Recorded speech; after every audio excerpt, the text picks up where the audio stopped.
Hi, I'm Brian, and I'm building a 38-foot sailboat. The holidays gave me a good opportunity to work on the frames of my boat, and as you can see surrounding me, there's a large number of frames. So in this episode, we are going to dive into multiple frame building, and I hope you enjoy it.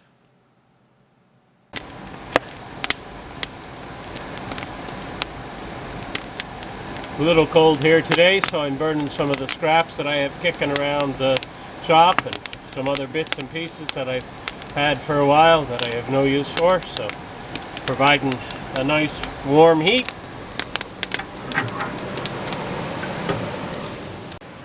I have frame number one laid out here. It's in 3 different pieces. It's all ready to go.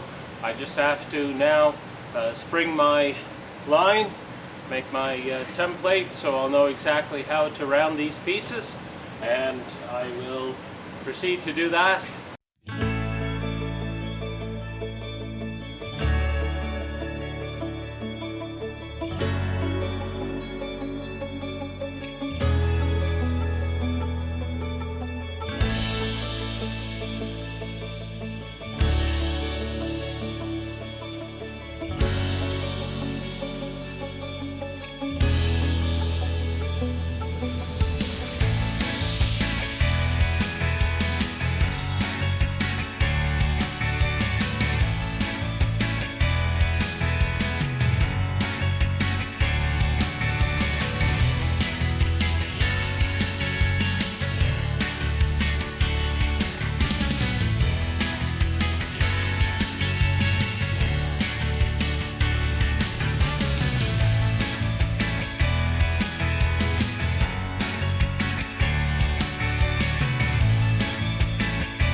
So we have frame number one done here. We got it all cut out, ready to assemble. So that's good progress for today. And we'll pick this up tomorrow.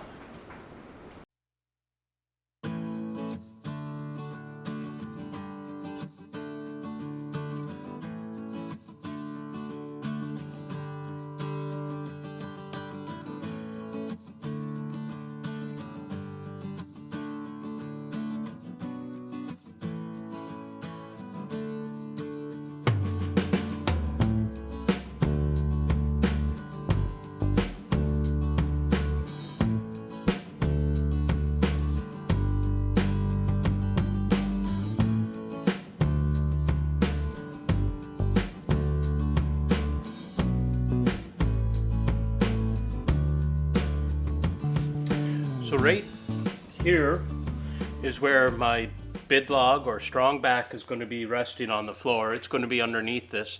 This is going to rest on top of it.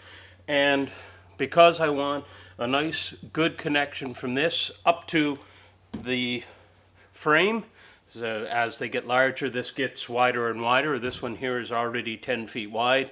So I just want to make sure that this connection is really good, really strong, and I'm going to run a 2x4 vertical up there, which will be screwed into this, which will rest also on that strong back. So it should be nice and strong. But to get the angle up at the top, I'm going to have to use my slide-in T-bevel, which is going to allow me to mark and transfer that angle up to my 2x4 so it'll fit snugly up top. Guess I'll mark it this way,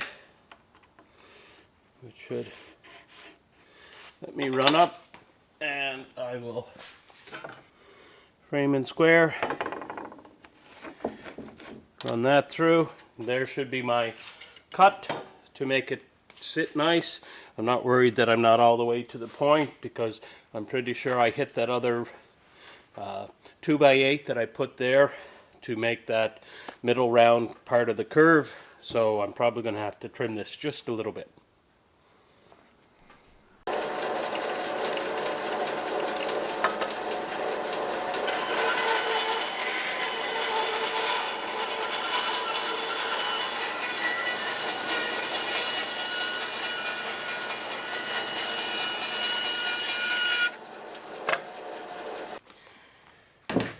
Yeah, it's like I thought. I do hit there. There's a bit of an opening. I'll have to mark that angle and cut that back a little bit.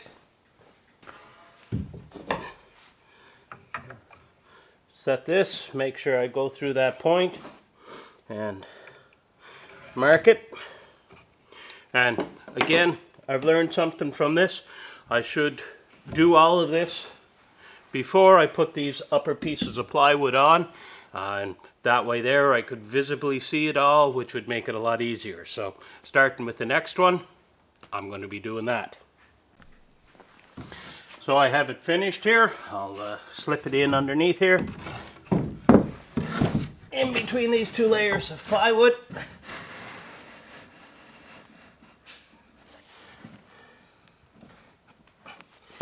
Make sure it's well lined up. Stick a couple of 3-inch screws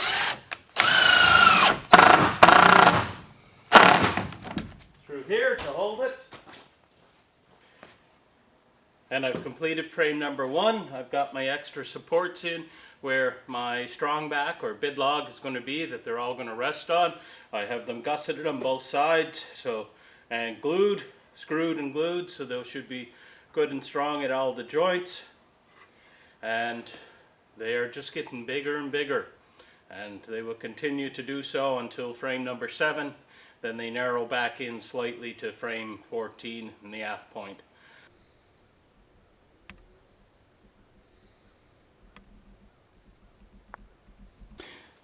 This is part of frame number 2, but I had marked it out and marked my curve on it, cut that, and then whenever I put it in place, it was off. This was touching the line, but all of this was over, so I had to remark it, and I'm going to have to recut it. But the other piece fit in perfectly without me having to cut it a second time, so I think I'm improving slowly, but just another little bit to cut off.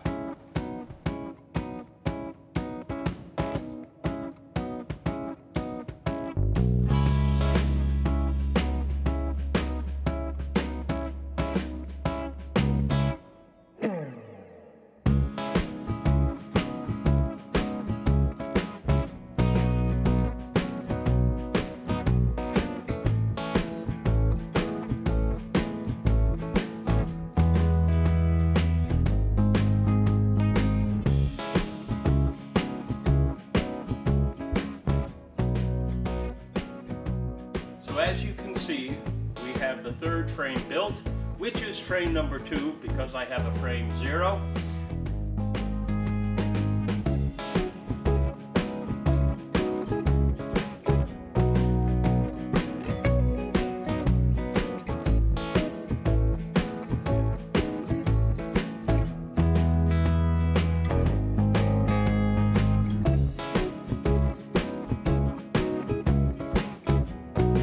Frame 3 is almost done. I just got a few more plates to put on. So I did make a couple of changes to frame 3 compared to my first couple. This block right here is one of the main changes because it's in behind this plywood. Because I'm cutting my keelson out of here, there's not going to be very much left of this upper portion, so I've added this block just to give some strength across this plywood here, and again it's glued and screwed in. And so this support, which rests on my bid log or strong back at the bottom, because it's no longer underneath this plywood, I need to hold it in position, and to do that I'm taking a little piece of OSB, putting some glue and screws into that to hold it here, and there's going to be no real side force to this. It's all just going to be weight pressed down on the top, so that should be plenty strong to hold it in place while I frame the hull of the boat. Had it all marked out, had all the nails in, sprung the batten, and there's so much tension, this is such a tight curve that it decided to bend the nail. I'm gonna either just end up having to physically hold it in place, or I could go to some other material which is still flexible, should still give me a good curve, which would be a piece of MDF, and I think I'll do that rather than trying to bend this in such a tight corner for such a small area. So what I did is I took a piece of this baseboard, cut this strip off of it here, and even just looking at the baseboard, you can see how flexible this stuff is. There is no real grain pattern, but it does curve fairly easily, and it does maintain a relatively good curve to it. So it should be a decently fair curve. I'm just going to stick this now over in my fire pile to burn in my furnace. Keep it nice and warm in here. And I've nailed it in place.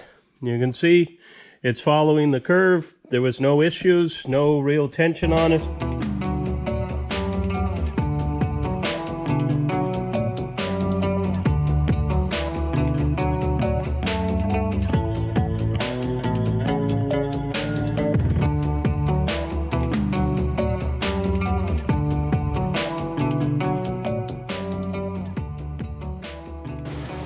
Frame number 3. We're getting there.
I got Jake home for the Christmas holidays, and I'm putting him right to work. We're going to flip this next frame, frame number 5.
If you enjoyed this episode, would you please subscribe, click the bell, leave a like, share a comment.